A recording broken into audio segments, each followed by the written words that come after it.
तो दुजाना ने हुजूर से इजाजत ली, ये सहाबा इकराम गए।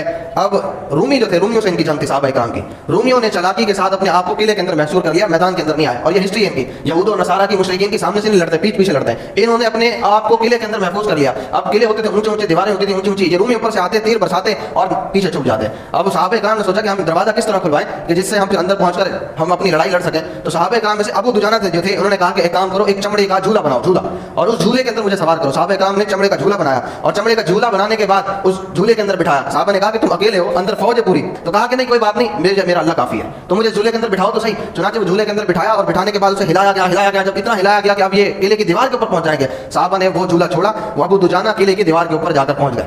अब जब पहुंचे तो किले की दीवार ऊंची थी और ऊंची दीवार से नीचे छलांग कैसे लगाएं, तो उन्होंने वो नीचे छलांग लगाई, उनका पांव टूट गया। रिवायत में आता है उसी पांव टूटे हुए के साथ उन्होंने जंग लड़ी और कई उन रूमियों को जहन्नम के अंदर वासिल किया। पूरे जंग के अंदर अपने पांव टूटे हुए के साथ वो गए और किले का दरवाजा खोला। जैसे किले का दरवाजा